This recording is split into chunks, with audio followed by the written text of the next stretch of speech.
Alright guys, so there's a new Goji Center Jurassic Park analysis video. This is for the new Mutant D-Rex thing. Let's jump into it. Yeah. While millions of people were watching the highly anticipated trailer to the next adventure in the Jurassic universe, there was no doubt that the one big question on everyone's minds was, what the hell is that? On this episode of Goji Center, we're going to take a deep dive into everything we figured out about the latest Jurassic World monstrosity. Before we proceed, however, note that we will be analyzing both the trailer, behind-the-scenes information, and share some plausible plot leak information found in the wretched corners of the internet, including a possible full design reveal of this new monster. So, here's a potential spoiler warning for this year's upcoming blockbuster. Don't say we didn't warn you.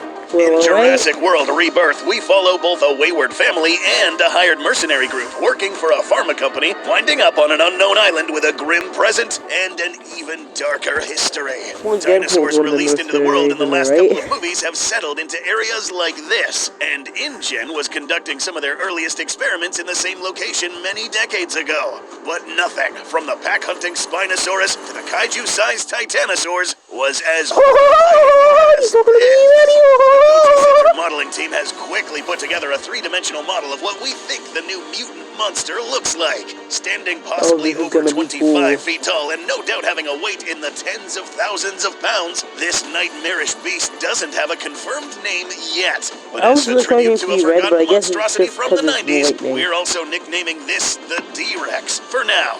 Even after all the strange beasts we've seen in the franchise, where's my phone? I keep getting the notifications on it. A malformed mutant with multiple sets of arms, knuckle-walking fists with massive claws, and a bulbous forehead that could imply anything from echolocation abilities like a beluga or a malformed skull like some embryos develop. For this part of the video, we'll entertain the idea that this was not an intentional design. After all, 6 limbs, a body that looks like somebody threw a Rancor into a blender with a Muto, and huge knuckle-walking fists aren't exactly anything you find in the dinosaur fossil record. According to scattered rumors and a few alleged plot details, this was one of the very earliest genetic creations by InGen, back in the 1980s, when the genomes were sequenced further before being shipped off to production on Site B. This would make even more sense considering Rexy was one of the earliest dinosaurs the company created, according to the viral marketing, being born sometime in the late 1980s. If InGen did indeed create this animal, this malformed abomination would almost certainly be older and was made with older tech. Having said this, it is actually quite possible that this animal could be reaching its 50s, assuming it was made in the mid to late 70s. If it was made in the early 80s, then we'd still be looking at an animal well beyond the life expectancy of a real T-Rex, with the very old specimens not living much past the age of 30. It's almost certain that this mutant Rex has many years under its belt. With old age, we can also associate older technology, and this may have been a culprit as to why it came out looking this way. I'm seeing Genetics technology from the start to the end of the 80s was drastically more primitive compared to the tech scene in the early 90s, let alone the much more advanced computers used in the 2010s. Things like CM5 supercomputers used on Isla Nublar and Sorna were not around back then. Hello, John. Hello, John. Thinking machine supercomputers and genes. I have editing now. I don't know if I mentioned that. In minutes. We use the complete DNA of a frog to fill in the holes and complete the frog DNA still makes no sense. Wouldn't it make more sense to have like a Komodo dragon? In Hammond show and tell might be plot relevant. Tech like that was integral to making the incomplete DNA viable by either repairing the code or filling in the missing parts with frog DNA correctly. Yeah, this is really easy to screw up. Sorry about that, guys. Which is why in the real world we don't see much of this happening. If more primitive tech was used in the creation of this mutant, that might explain how this animal wound up looking the way it does. To be clear, the InGen geneticists behind the creation of this D-Rex were not planning for it to look like this. This animal was probably a failed attempt at making a giant theropod.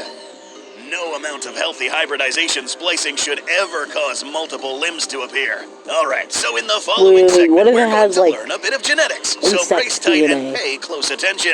Understanding this will help you appreciate this mutant Rex just a tiny bit more, and open a possible theory for another bizarre explanation as to why this animal exists. That Hydra Hox raptor so genes are gets clusters of genes that control the basic body plan of any animal. Mutations can change the shape and size of limbs, that's how evolution can happen, but these genes are hard-coded so that the body configuration stays the same. That is why tetrapods like us and every other land vertebrate have never had limbs where our heads are, or arms sticking out of our legs, or more than 4 limbs after 300 million years. In other words, gene splicing shouldn't cause this. So, what went wrong? We can blame this on a phenomenon known as polymelia. This is a rare mutation that affects the Hox genes. It happens. Alright, so we all know, we learned this in, like, kindergarten. Everyone did, I'm sure.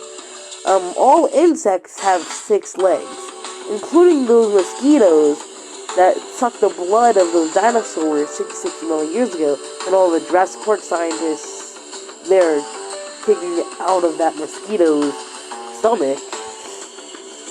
Then, what if some mosquito DNA accidentally got mixed up in there, and then that, like, gave it the extra limbs. And this also leads to a thing that, like, what if it's just been, like, trying to gather up enough nutrients to, like, go into a metamorphosis from, like, a larva into, like, a bacteria and then just be, like, an adult form all those years, which has never got enough nutrients until now, killed all those Titanosaurs. And then it became this winged T-Rex, 6-legged mosquito thing. That might be crazy.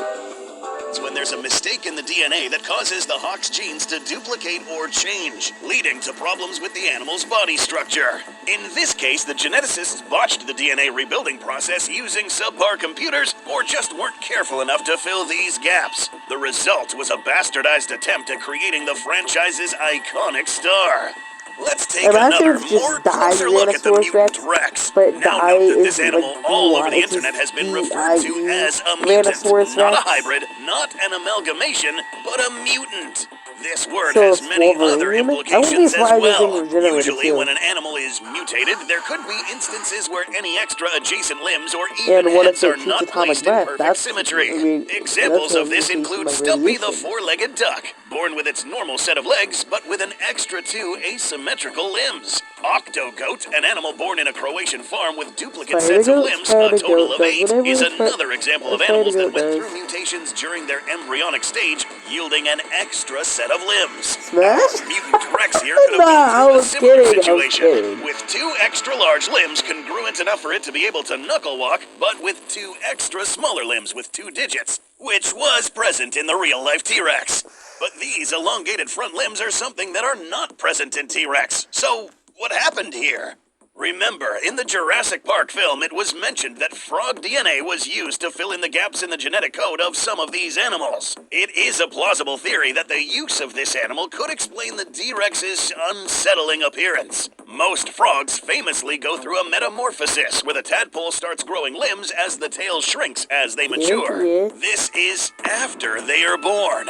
This might have been an explanation as to why things got messed up during the T-Rex's embryonic stage. At the time of the creation of this video, there is no official reveal of the full design of this creature. So far, however, things may seem like this animal features bilateral symmetry, meaning both sides of this animal are the same.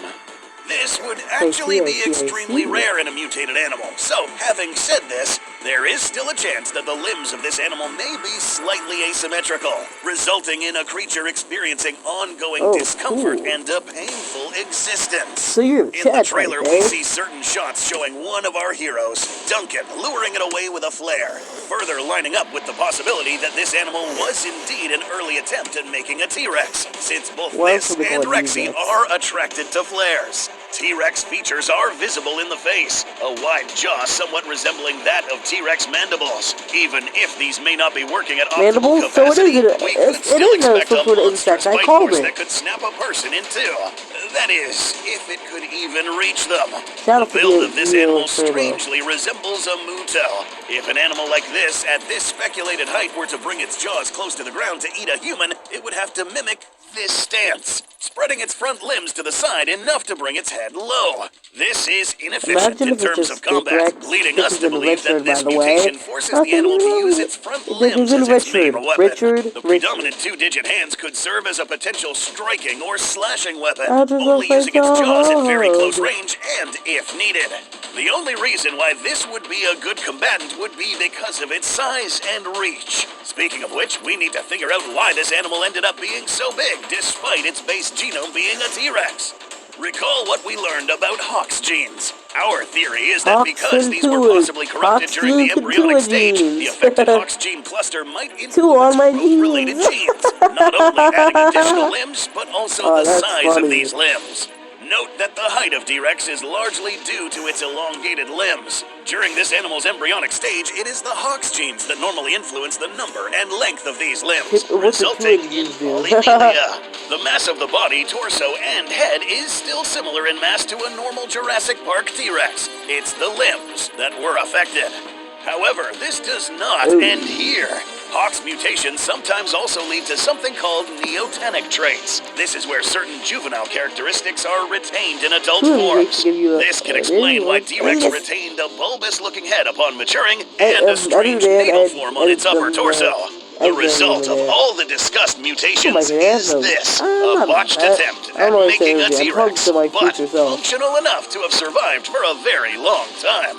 This scene in a functional facility featuring the T-Rex is probably a flashback to when this lab was functional. Note the size difference between this one and this one, meaning that this one was likely an infant. But a more interesting observation is the fact that this animal is seemingly taking its time to attack this individual. This suggests that this creature, despite being younger, already displays traits of a shrewd and collected individual. Not rushing to acquire an easy meal, but more observant, learning about its world as it grew. What does this mean for this even older and mature mutant Rex? Perhaps an even more frightening, intelligent, and perhaps malevolent new monster. There is one alternative way to look at this, and this is purely based on a few hints that have been pointed out in the trailer. Earlier, we discussed the idea that these scenes showcased a lab owned by InGen. Assuming that they weren't, and instead were owned by another brand new company introduced to the franchise, Parker Genix, we may be looking at a scenario where this mutant isn't exactly too old. This theory has merit, given that some of the tech seen in these clips isn't exactly screaming 1980s, but rather a more recent timeline closer to the 2010s. Company takeovers of other islands, such as Manticorp seen in Camp Cretaceous and Masrani in Isla Nublar, prove that this has already happened before. The most important takeaway from all of this is the following. If this mutant was created in the modern era, was this actually an experiment gone wrong? We already discussed that Hox genes are practically what control how certain traits of an animal look like. Believe it or not, these actually can and have been tampered with before to create custom augmentations to animals. Just now, during the creation of this episode, we received word that Argentinian biotech company Chiron created a genetically modified horse that was augmented to run faster. Allegedly, the entire genome of this horse was modified and completed before this animal even underwent gestation. Sound familiar?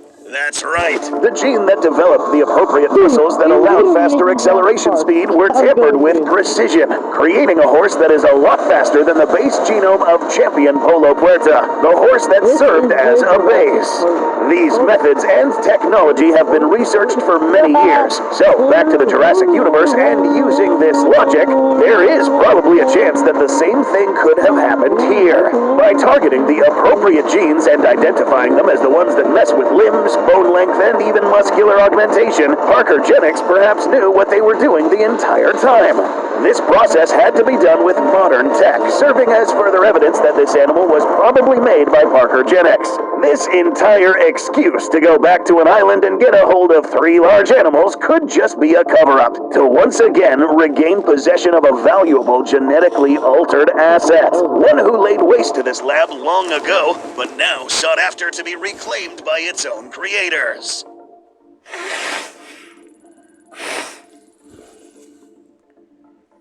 That was cool.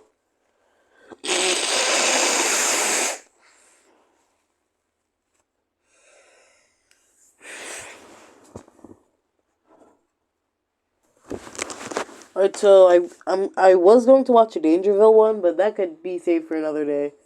So like, subscribe, and peace out.